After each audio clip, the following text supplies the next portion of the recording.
So you've been running the numbers on a bunch of real estate deals. Should you be passing on deals that don't meet your monthly cash flow goal? Or by doing that, are you actually missing out on deals that can make you much wealthier even faster? This is the classic cash flow versus growth question in real estate, and we're going to tackle it in this edition of Ask Coach, and we're getting started right now.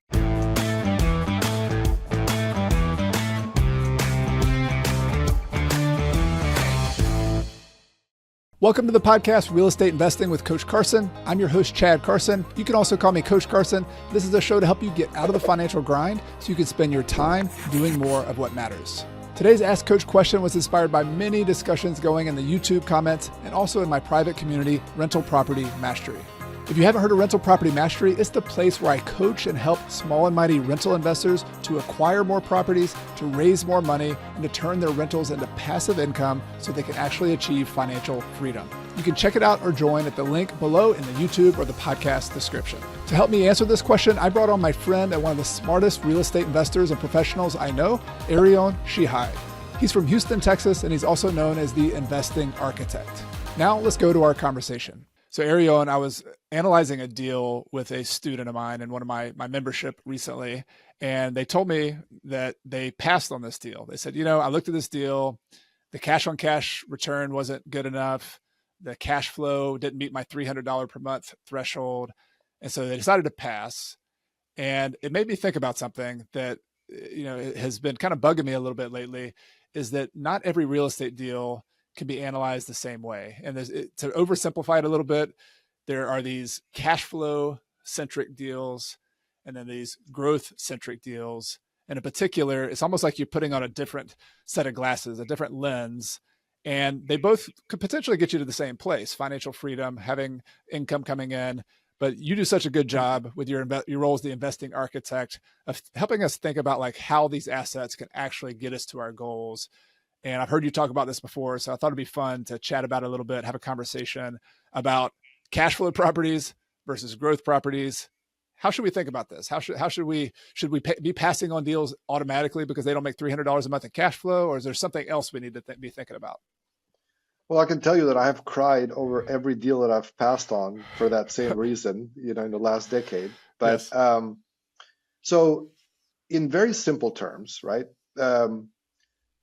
I like to look at this from a sort of supply and demand, like basic economics worldview. So generally speaking, the higher the level of cash flow on a property, the lower the quality of that property is when it comes to capital appreciation or growth, right? Like if you think about it, right? If I have a property that is in a top-notch location, like Class A location, and let's say that Class A location gives you a certain rate of return or a certain cash flow that is sort of the market rate for that type of quality. The only way that you can get a higher return on a property is if you move down the categories and you say, okay, well, now I'm going to go to a B or I'm going to go to a B minus so I can get the higher cash flow. Otherwise, like, why would somebody in that same category where the going rate is a certain level of return, why would they offer you a higher level of return, right? Like, that's just basic economics. So, my mentor, Jeff Brown, used to say that insofar as you chase cash flow, you are basically hurting your ability to grow. So it's a choice that you're making. It doesn't mean that one is better than the other. It's just that you can't have both most of the time. Like if overall in a sort of market context, like you can do it on a deal basis. Like you can get a deal that it's like, I just happened to land on this property that is both the cash flow is great because I bought it for a great price, but also the growth is going to be great. But on average, right, on a sort of market-wide sort of worldview, you cannot get a property that is both has the cash flow and has the growth at the same level. You are sacrificing one over the other. So then the question becomes, if that's true, right, then is it worth sacrificing one over the other? In other words, like what kind of weight do each of these benefits bring to an investor? And what I found is that there's Pareto was a pretty smart guy. He came up with this 80-20 rule, right? And there's an 80-20 rule that applies in all kinds of fields, but I found that it applies in real estate too, where if you own a long-term investment property, and let's say you buy it, you purchase it, you hold it, you operate it, and then you sell it after 10 years. In those deals, at least 80% of your returns are going to come from capital appreciation, and at most 20% of your returns are going to come from cash flow.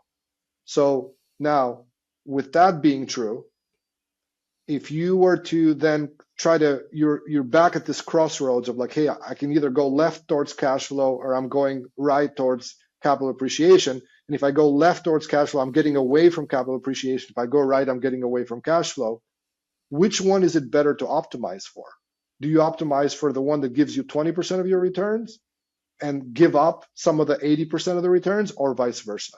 And that's where I think a lot of investors get this wrong, is that they, you almost get what you optimize for. Like show me the incentives and I show you the outcomes. If your incentive is if you have a fixed idea about what a property needs to produce because you think that is the only way you can become financially free by, like each property has to do $300 a month and I need to own 12 of them to be able to get $5,000 a month now, right? Then you have to understand that you're sacrificing all the growth that could be coming from picking properties that have lower cash flow but higher growth expectations. A lot to unpack there that I want to follow up on. But one particular thing that I'm hearing is that there's this growth idea, this cash flow idea, and something I've heard you talk about, and I try to explain to people too, is that cash flow is great. Like eventually you want to live off cash flow. You want to have this coming in, but it's also a matter of when you get that cash flow. And what I'm hearing you say, and I want to ask about why is it so that 80% of our return comes from the capital appreciation and 20% from cash flow? Like I want to unpack the mechanics of that a little bit. But before that, I want to get to like the bigger picture is we're putting together this plan. You're architecting like a financial freedom plan over a 10-year period. And for most of us, we start off with a small amount of capital, a smaller amount. Maybe we have $100,000, maybe we have $50,000, maybe we have a couple $100,000. The whole game, like the basic game that we're doing here, is to turn that $100,000 into $1 million or to $2 million. Like that's the game. It doesn't matter cash flow, growth. We just need to turn that small amount of money into a big amount of money, because then we have this amount of capital that we can then turn into cash flow if we want to, because then we could go buy properties that cash flow at that point. So I guess I want to confirm that, are we on the same page about that is the big picture? And then I'd love to talk about the ways we get there and maybe how growth kind of is one of those ways we get there. No, absolutely. I mean, timing is everything, right? Because there isn't an investor in the world that doesn't like cash flow, right? So I don't want to be misunderstood that, hey, Erion doesn't care about cash flow. It's like, no, I do.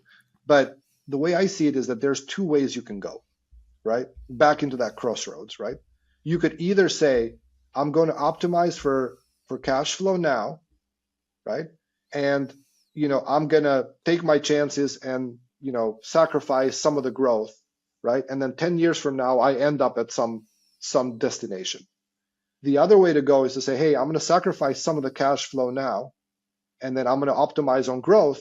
And then when I get to the destination there, then I'm going to monetize, or then I'm going to turn, the growth into cash flow at that point.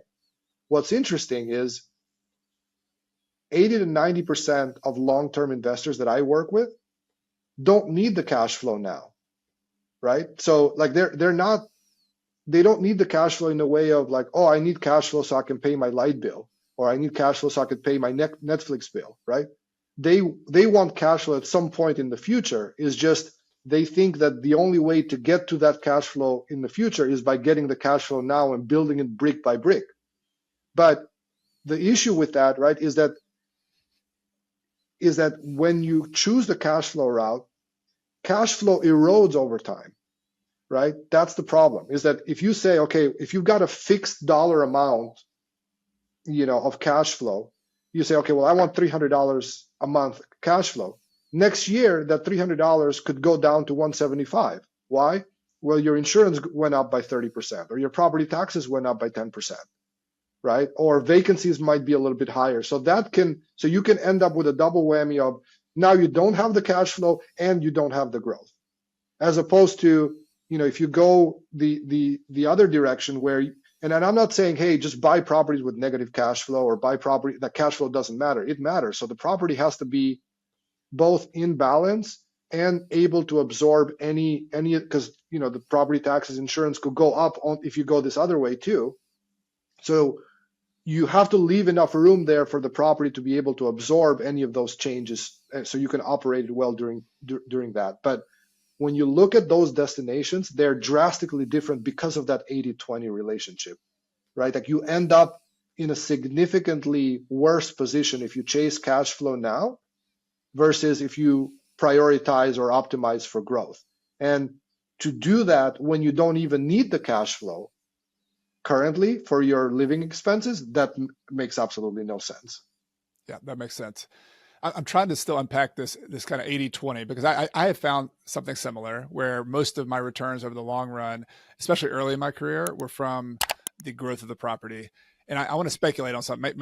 My assumption on this, tell me what you think, is that typically we as investors early in our career put 20% down, maybe less. Mm-hmm. So we're highly leveraged. First and foremost, we're using leverage as a tool. And so cash flow is pretty precarious when you have leverage like that. Maybe you're making $200 a month, and that 200 can go up and then down and up and then down. Right. But then the growth, let's look at the mechanics of the growth. You have a property that's worth $300,000 that you put 20% down on, put 60,000 down. That property goes up. If it goes up by 5% per year, then that $300,000 property goes up by $15,000 this year. And then it goes up, and then it compounds the next year. And then we're also paying our loan down a little bit. So like the mechanism of growth there is this leveraged appreciation of a quality asset. Is that the core driver of what we're talking about? That's the driving mechanism. And maybe it would help if I shared the story of how I discovered this 80-20 relationship. Yeah. So I was working with one of my very first clients, right, that they purchased the property in 2008, I believe. So that was if you were going to buy properties, that was a good year to buy properties. Good timing. And back then, they were buying properties that were single family homes, $80,000. They were renting for $1,300, $1,350. So the cash on cash return was something like 20%. Just cash on cash. We didn't care what the growth was, right? Like it was all cash flow back then. And they held that property up until 2019, and they sold the property in 2019. So this was not a cash flow slacker of a property. Like this was like, it was a superstar when it comes to cash flow. They bought it at the right amount of time, and everything. And then I did like a post-mortem on the deal and ran the numbers, and I could not believe my eyes. I'm like, this can't be. Like I ran the numbers, and it was literally 18% of the money with this 20% cash on cash return.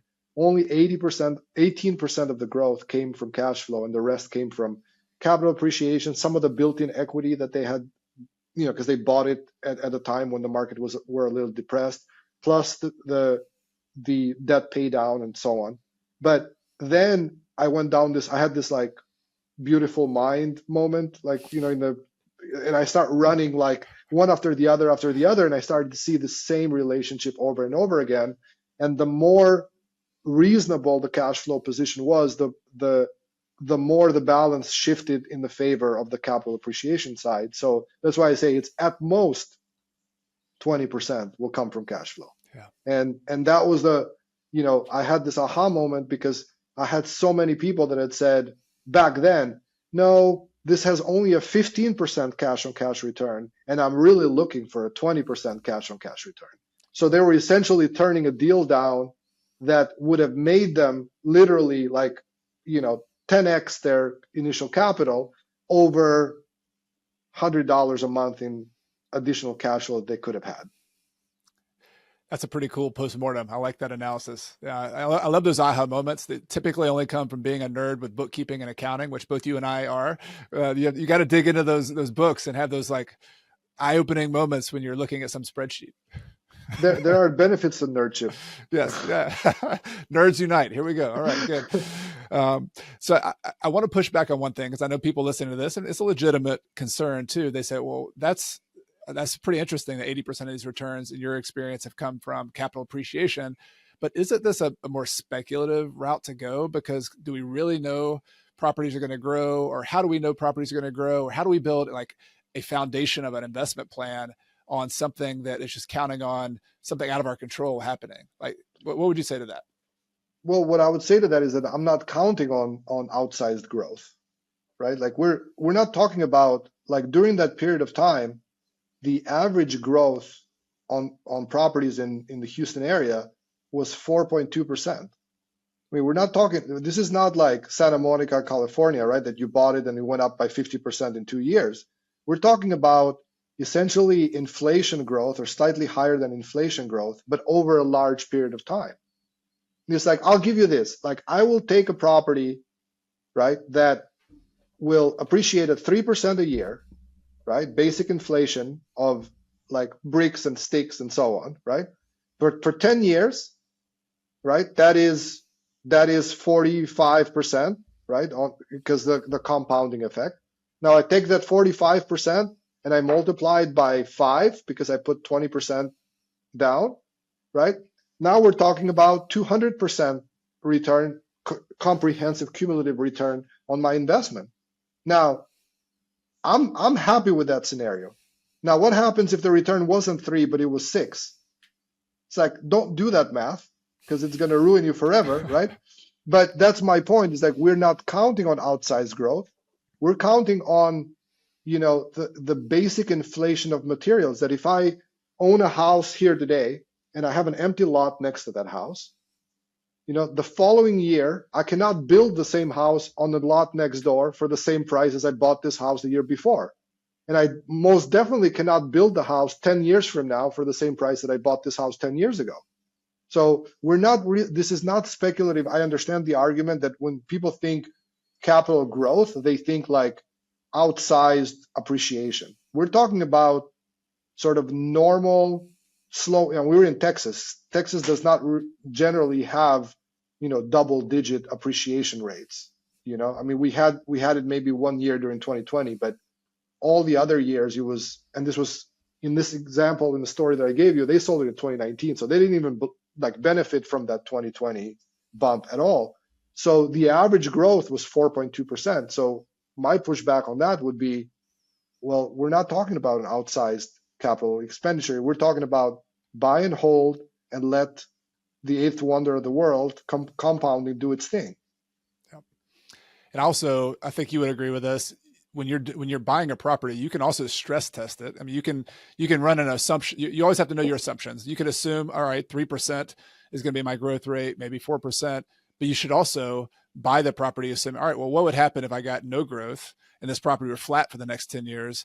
And just say, like, just let yourself sit on that. Maybe, whatever that return is or whatever that scenario is, like, would you lose sleep at night because of that? Would you be okay with that? I always tell people, if the worst thing in the world is that you get a 5% return instead of a 200% return, like, you still maintain your capital. Like, so if you can look at it 10 years from now and your capital has grown, but it's the worst case scenario that you're projecting is a lower growth rate.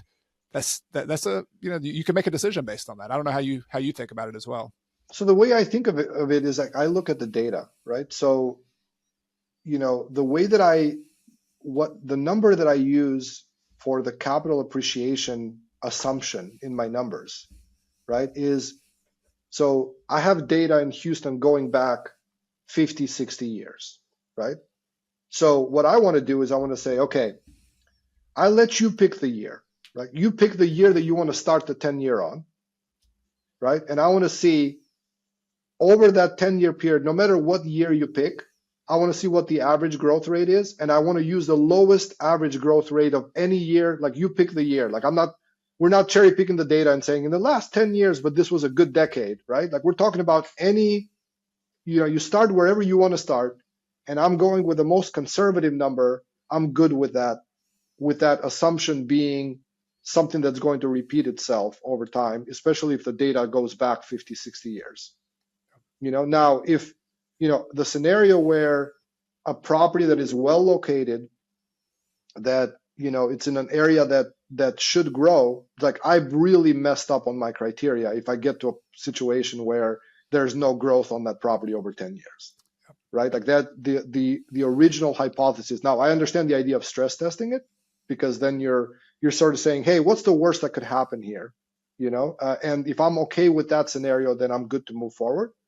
But I think the probability of that in an area where over, again, if I hold it over a long period of time, a lot of times people will say, well, what about this year here? And this year it was flat and it was 1%. It's like, yeah, but I'm not holding it for 1 year. I'm holding it for 10 years, or I'm holding it for 7 years. And that's why, time is the great equalizer, right? So if you hold the property over a long period of time, you don't have to take that roller coaster ride. You don't have to worry about what it does year to year. You can focus on, the data becomes more meaningful. Yeah, real estate forces you to be patient. When you have a big transaction switching cost. You have to sell it, you have to buy it, you have to pay fees. That's actually a good thing. Like a lot of stock investors complain about that, about the illiquidity of real estate, and I say, good. One of the best benefits. It's a great thing. And you're speaking about the growth rate, and there's some assumptions going on in your head, which I want you to explain if you could, because every investor has criteria. You said like, what, if I only got a flat return over the last 10 years, then I probably haven't used my criteria well. So could you unpack a little bit of what are some of your core fundamental criteria, the type of market you're looking at, the type of property you're looking at that could give you the best chance, the highest probability of doing what we're talking about here? So to me, the property is secondary. Like what I'm looking for is a certain type of tenant, right? So the tenant is my customer, right? In business terms. So I'm looking for a tenant who is going to take care of the place, pay rent on time, right? And stay there an average of, 3 to 4 years. Like I want an average tenancy of about 3 to 4 years. So once I've defined that, right, then I have to think about, okay, well, what do these tenants want? Like, what are they looking for, right? And usually what I found is that those types of tenants typically want great schools. They want a safe neighborhood. They want to live in an area where it's, easy access to their employment, easy access to shopping and restaurants, and a quality of life. Right. And so those then become criteria for my property selection. But on the flip side of that, there are some really expensive zip codes that have fulfill all that criteria, but where I can't make any money buying in those areas because the price to rent ratios don't make sense. So really what I'm looking at is this Venn diagram of what do my ideal tenants, what are they looking for, and what properties, at what property prices can I generate a reasonable return on investment, right? And at the intersection of those two worlds, those are the properties that I'm looking for. That makes a ton of sense. And I really like the logic of starting with your tenant, start with your customer. Every other business does that. You start with if you're going to sell a shoe, if you're going to sell, whatever, an Apple phone, like you think about the experience your customer has with your property. So you start with your tenant, the type of tenant you want, who's going to be a win-win relationship with you. You try to buy properties that fit what they're looking for. I want to quantify a little bit what you're saying on the other side, because there's a certain range that doesn't make sense, because even with all those things, you still wouldn't make sense. So maybe that's a $1.2 million house that rents for $3,000. So why is it that doesn't work, but yet a property that's $500,000 house that rents for $3,000 does, or a duplex or something? So what is there a certain rent to price ratio or some kind of quantifiable way of evaluating that?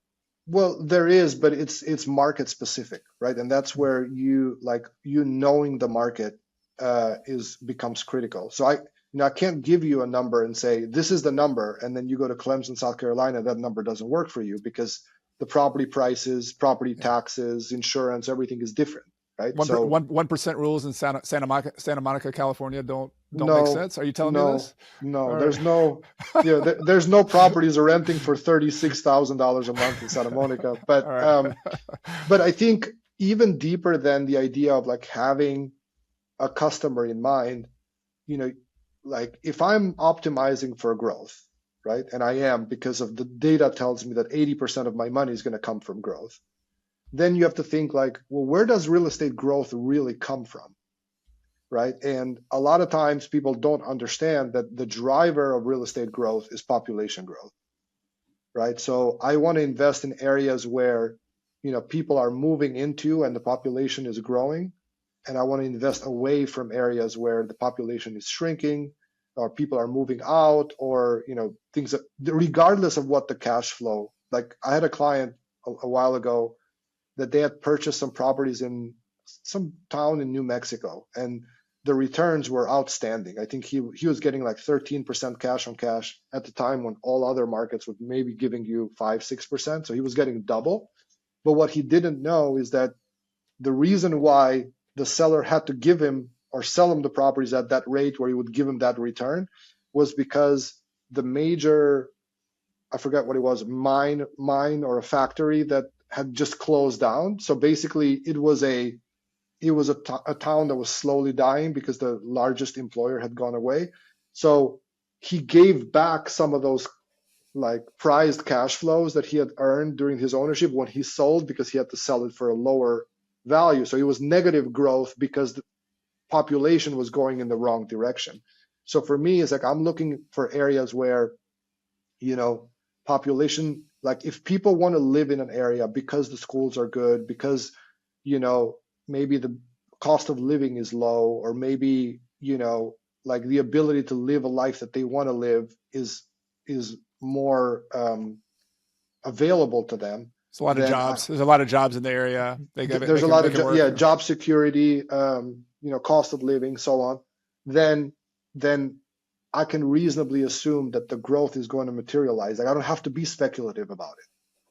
Like I'm not saying, this piece of land that's been vacant since Moses, right? Like this one's going to go up in value because now I just happened to buy it. No, I'm saying, what's happening in the ecosystem, like in the local economy, in the local population. Like, are there any employers moving into the area? Are there big companies that are bringing jobs? And are there hospitals being built? Are there neighborhoods being built? Like, what's going on in the area? If I see those things happening, I can assume that the growth is only going to materialize because that comes as a byproduct of the population growth. And the good thing about those kinds of trends, people might be thinking, well, how do you figure that kind of thing out? These are relatively intuitive trends, and they're also pretty easy to search. I mean, these are slow moving trends. Population growth, is Houston going to be a good, I always ask when investors, I'm helping them analyze the deal. The first question I ask them now is like, based on what you know of your community, you've lived there, you've visited there, is this neighborhood in Houston going to be better 10 years from now? Are people wanting to be there? Is it more in demand? What's your gut feeling? Is it going to be worse 10 years from now? And surprisingly, there should be some more data analysis than just your gut feeling, but we have pretty good gut feelings and we're in the real estate market because we're living in the markets, we're renting properties, we're buying them, we're seeing the Starbucks go up, we're seeing these businesses come in, we're reading the local papers. Like it's not an impossible, it's not like analyzing a biotech company or something else where you have to figure out these weird esoteric formulas to know whether this thing's going to be valuable or not. We're just having to look at where do people want to live? Why do they want to live there? And I love the simplicity of that population growth drives your returns on your investment growth. That's a pretty clear association. I mean, it happened to me in 2012, 13, I believe. And I went to visit Dallas, right? Just to kind of scout it as a market.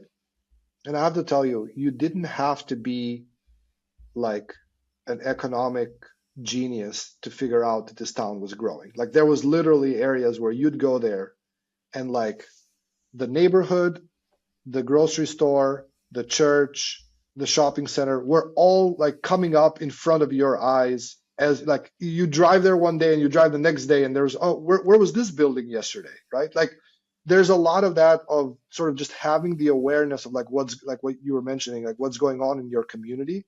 You have to understand a lot of these retailers, for example, right? The Bed Bath and Beyonds and the Targets and the Starbucks and so on, like they do a lot of research before they go. Like it's a tremendous investment to open one of those stores.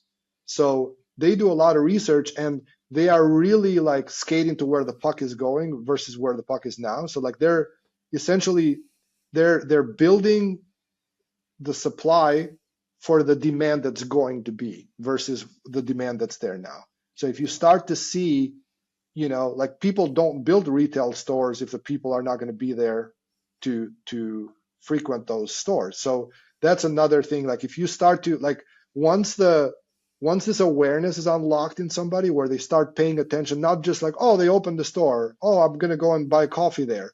It's almost like I think it was Peter Lynch that said, like, if you want to invest in stocks, just go invest in the companies that you like. So like if you go to Chipotle and it's always full, you're like, that's interesting. And I go to another Chipotle and that was also full. Like, what's going on, right? So it doesn't have to be necessarily analytical, but it can also be just sort of experiential. So not necessarily just gut feeling, like, hey, I have this feeling, but like it's the feeling plus the evidence of, that you're paying attention. Yeah, because we essentially are the customer that we're talking about. You can be that person. You can go to a community and feel it and study it. So I love that about real estate. I think it's one of the most intuitive parts about it. It's one of those, going back to Warren Buffett's principles of being simple and understandable.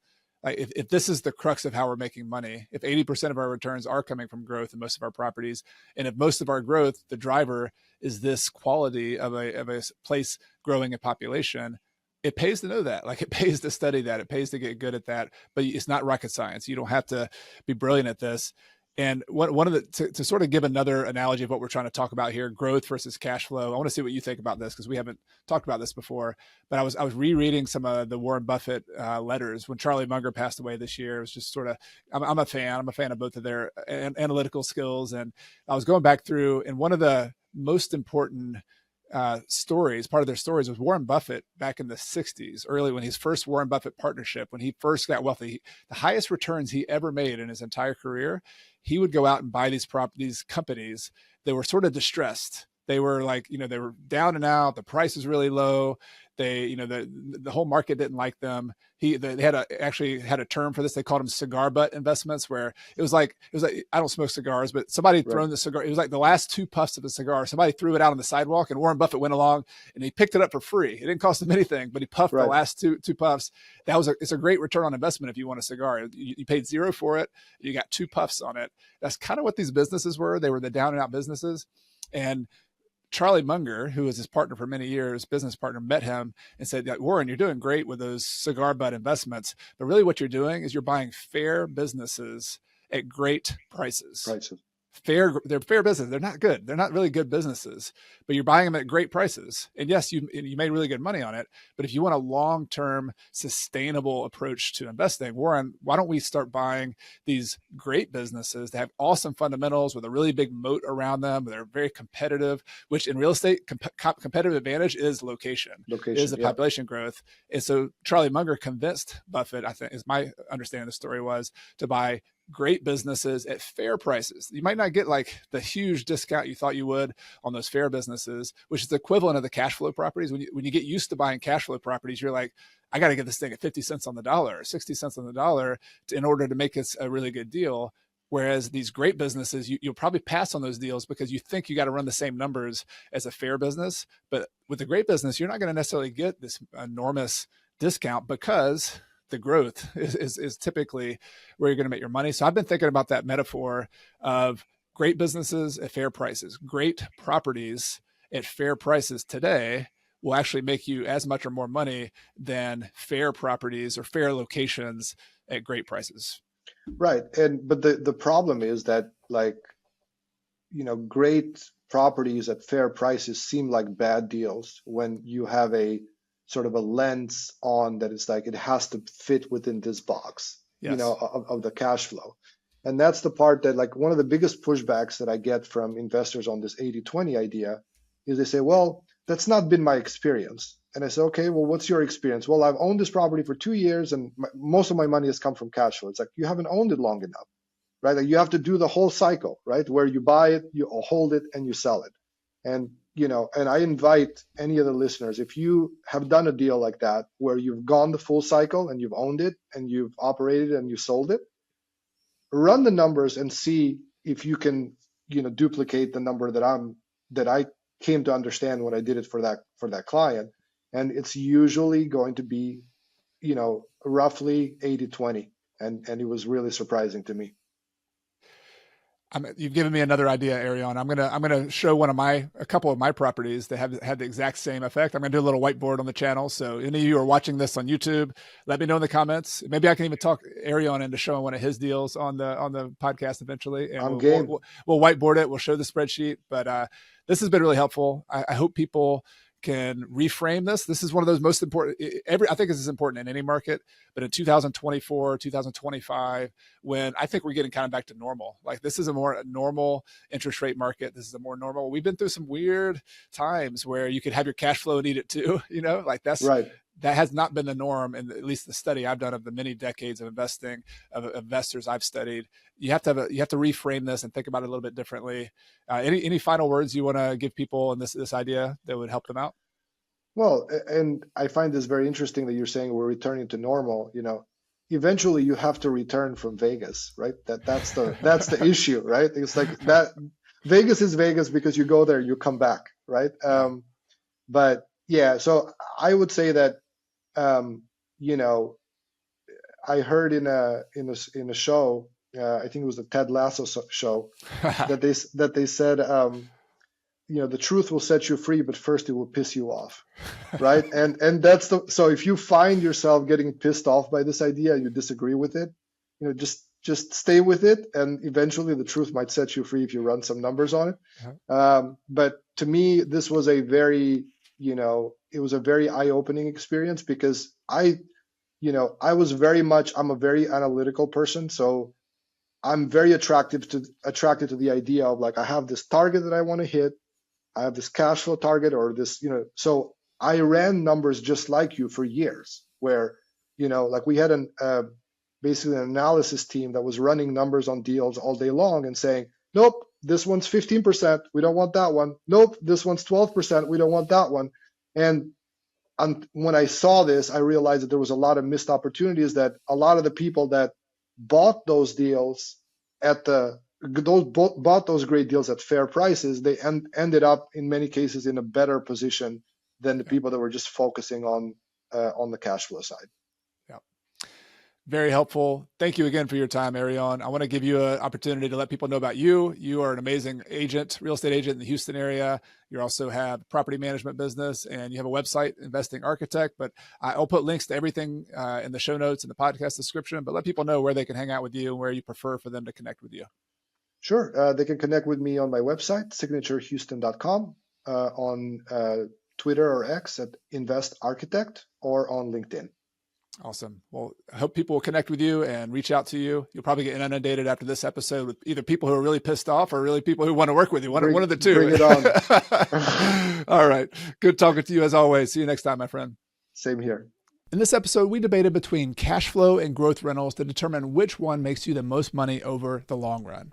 But whichever type of rental you own, have you ever wondered how many rentals you actually need to achieve financial freedom, to have complete control over your time? Well, my next video is one where I dig into the numbers of an early retirement, of how many rental properties you actually need to stack up the cash flow where you can replace your salary and have complete options with your time. So check it out. There'll be a thumbnail link above me here in the video, or if you're listening on the podcast, you'll find it in the podcast or the YouTube description below. I'll see you in the next video.